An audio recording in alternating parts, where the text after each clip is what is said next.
संबंध। आश्चर्य और खेद में निमग्न हुए अर्जुन आगे के 46वें श्लोक में अपनी दलीलों का अंतिम निर्णय बताते हैं। यदि माम प्रतीकार शस्त्रां शास्त्रपाणय दातराचारणे हन्योस् तन्मे क्षेमतरं भवेत्। अगर ये हाथों में शस्त्र अस्त्र लिए हुए धृतराष्ट्र के पक्षपाती लोग युद्ध भूमि में सामना न करने वाले तथा शस्त्र रहित मेरे को मार भी दें तो वह मेरे लिए बड़ा ही हितकारक होगा। व्याख्या। यदि माम प्रतीकार मशस्त्रम शस्त्र पाणय धातराष्ट्रारणे हन्युस् तन्मे क्षेमतरम भवेत्। अर्जुन कहते हैं कि अगर मैं युद्ध से सर्वथा निवृत्त हो जाऊंगा तो शायद ये दुर्योधन आदि भी युद्ध से निवृत्त हो जाएंगे, कारण कि हम कुछ चाहेंगे ही नहीं, लड़ेंगे भी नहीं, तो फिर ये लोग युद्ध करेंगे क्यों। परंतु कदाचित जोश में भरे हुए तथा हाथों में शस्त्र धारण किए हुए ये धृतराष्ट्र के पक्षपाती लोग सदा के लिए हमारे रास्ते का कांटा निकल जाए, वैरी समाप्त हो जाए, ऐसा विचार करके सामना न करने वाले तथा शस्त्र रहित मेरे को मार भी दें तो उनका वह मारना मेरे लिए हितकारक ही होगा, कारण कि मैंने युद्ध में गुरुजनों को मारकर बड़ा भारी पाप करने का जो निश्चय किया था उस निश्चय रूप पाप का प्रायश्चित हो जाएगा। उस पाप से मैं शुद्ध हो जाऊंगा। तात्पर्य है कि मैं युद्ध नहीं करूंगा तो मैं भी पाप से बचूंगा और मेरे कुल का भी नाश नहीं होगा। जो मनुष्य अपने लिए जिस किसी विषय का वर्णन करता है उस विषय का उसके स्वयं पर असर पड़ता है। अर्जुन ने भी जब शोकाविष्ट होकर 28वें श्लोक से बोलना आरंभ किया तब वे उतने शोकाविष्ट नहीं थे जितने वे अब शोकाविष्ट हैं। पहले अर्जुन युद्ध से उपरत नहीं हुए, पर शोकाविष्ट होकर बोलते बोलते अंत में वे युद्ध से उपरत हो जाते हैं और बाण सहित धनुष का त्याग करके बैठ जाते हैं। भगवान ने यह सोचा कि अर्जुन के बोलने का वेग निकल जाए तो मैं बोलूं, अर्थात बोलने से अर्जुन का शोक बाहर आ जाए, भीतर में कोई शोक बाकी न रहे, तभी मेरे वचनों का उस पर असर होगा। अतः भगवान बीच में कुछ नहीं बोले। विशेष बात, अब तक अर्जुन ने अपने को धर्मात्मा मानकर युद्ध से निवृत्त होने में जितनी दलीलें युक्तियां दी हैं, संसार में रचे पचे लोग अर्जुन की उन दलीलों को ही ठीक समझेंगे और आगे भगवान अर्जुन को जो बातें समझाएंगे उनको ठीक नहीं समझेंगे।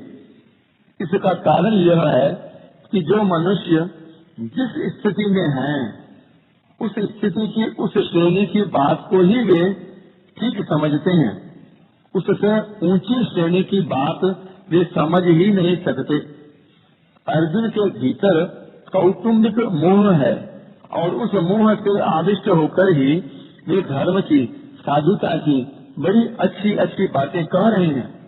अतः जिन लोगों के भीतर कौटुंबिक मोह है उन लोगों को ही अर्जुन की बातें ठीक लगेंगी, परंतु भगवान की दृष्टि जीव के कल्याण की तरफ है कि उसका कल्याण कैसे हो। भगवान की इस ऊंची श्रेणी की दृष्टि को वे लौकिक दृष्टि वाले लोग समझ ही नहीं सकते। अतः वे भगवान की बातों को ठीक नहीं मानेंगे, प्रत्युत ऐसा मानेंगे कि अर्जुन के लिए युद्ध रूपी पाप से बचना बहुत ठीक था, पर भगवान ने उनको युद्ध में लगाकर ठीक नहीं किया। वास्तव में भगवान ने अर्जुन से युद्ध नहीं कराया है, प्रत्युत उनको अपने कर्तव्य का ज्ञान कराया है। युद्ध तो अर्जुन को कर्तव्य रूप से स्वतः प्राप्त हुआ था, अतः युद्ध का विचार तो अर्जुन का खुद का ही था। वे स्वयं ही युद्ध में प्रवृत्त हुए थे, तभी वे भगवान को निमंत्रण देकर लाए थे, परंतु उस विचार को अपनी बुद्धि से अनिष्टकारक समझकर वे युद्ध से विमुख हो रहे थे, अर्थात अपने कर्तव्य के पालन से हट रहे थे। इस पर भगवान ने कहा कि यह जो तू युद्ध नहीं करना चाहता यह तेरा मोह है। अतः समय पर जो कर्तव्य स्वतः प्राप्त हुआ है उसका त्याग करना उचित नहीं है। कोई बद्री नारायण जा रहा था, परंतु रास्ते में उसे दिशा भ्रम हो गया, अर्थात उसने दक्षिण को उत्तर और उत्तर को दक्षिण समझ लिया। अतः वह बद्री नारायण की तरफ न चलकर उल्टा चलने लग गया। सामने से उसको एक आदमी मिल गया। उस आदमी ने पूछा कि भाई कहाँ जा रहे हो? वह बोला बद्री नारायण। वह आदमी बोला कि भाई बद्री नारायण इधर नहीं है, उधर है, आप तो उल्टे जा रहे हैं। अतः वह आदमी उसको बद्री नारायण भेजने वाला नहीं है, किंतु उसको दिशा का ज्ञान कराकर ठीक रास्ता बताने वाला है। ऐसे ही भगवान ने अर्जुन को अपने कर्तव्य का ज्ञान कराया है, युद्ध नहीं कराया है। स्वजनों को देखने से अर्जुन के मन में यह बात आई थी कि मैं युद्ध नहीं करूंगा, न योत्स्य।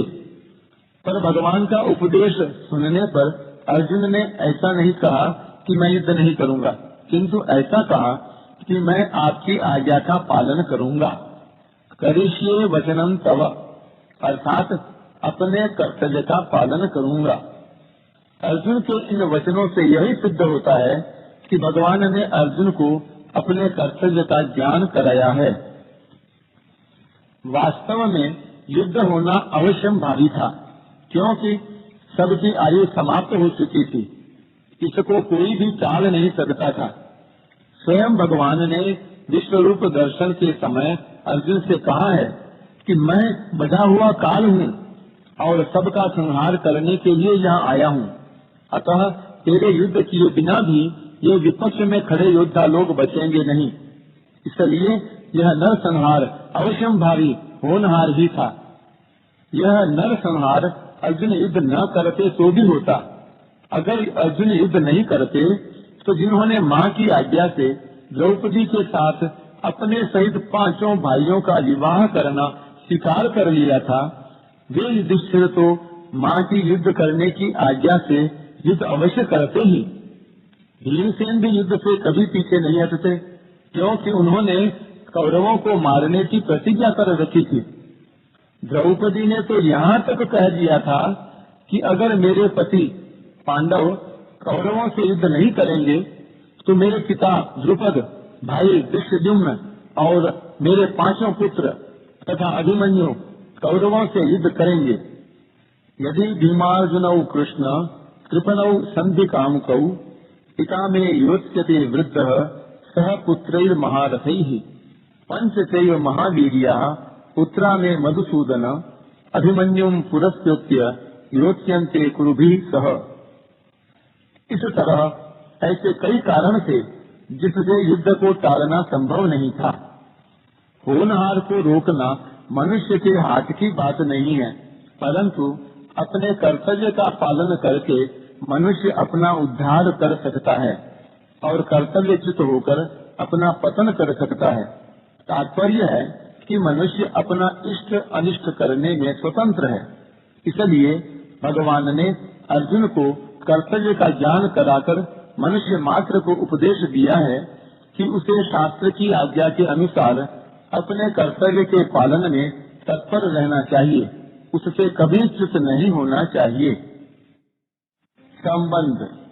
पूर्व श्लोक में अर्जुन ने अपनी दलीलों का निर्णय सुना दिया।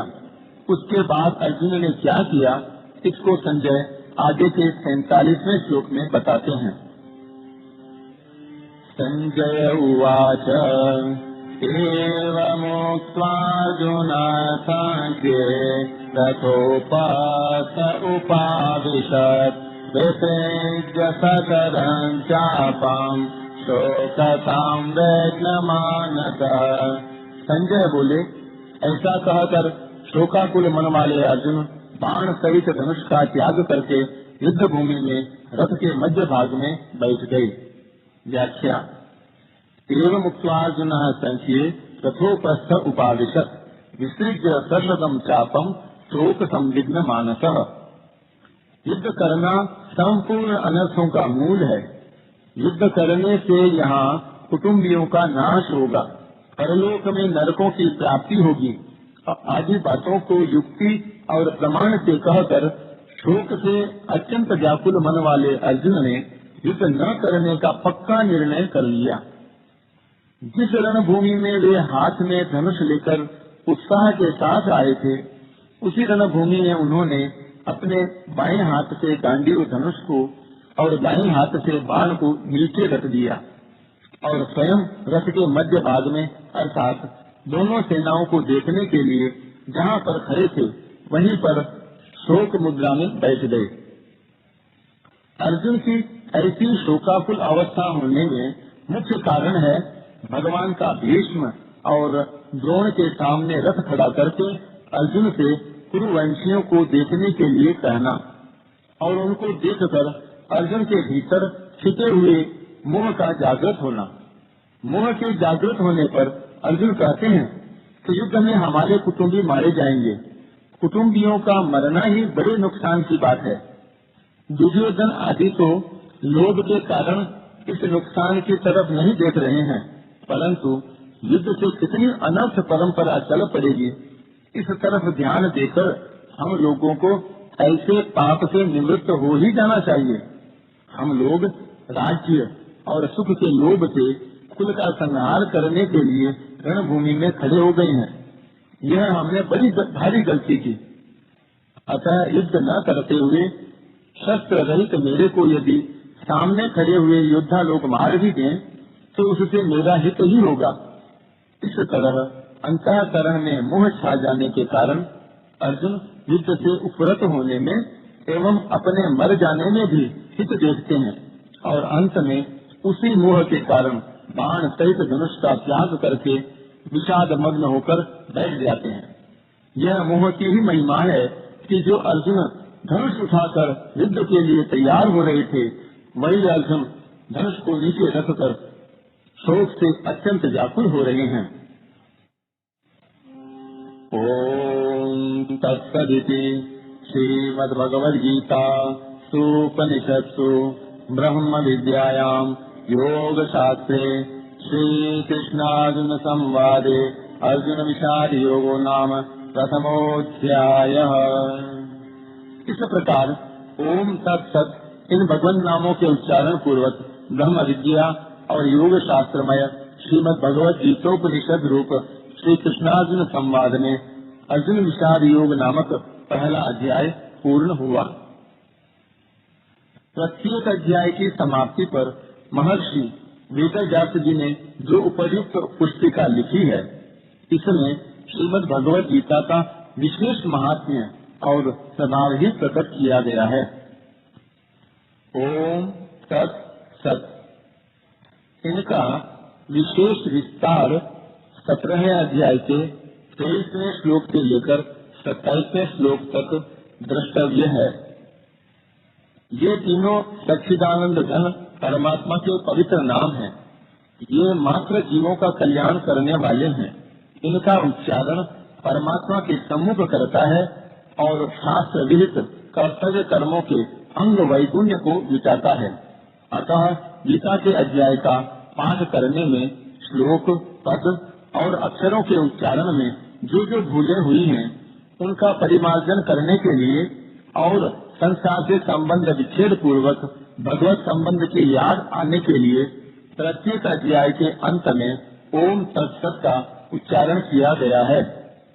महर्षि वेदव्यास जी के द्वारा अध्याय के अंत में ओम के उच्चारण का तात्पर्य है कि मेरी रचना का अंग वैगुण्य मिट जाए। तत् के उच्चारण का तात्पर्य है कि मेरी रचना भगवत प्रीत्यर्थ हो जाए और सत के उच्चारण का तात्पर्य है कि मेरी रचना सत अर्थात अविनाशी फल देने वाली हो जाए। इसी बस मेरा यही प्रयोजन है। इसके सिवाय मेरा व्यक्तिगत और कोई प्रयोजन नहीं है।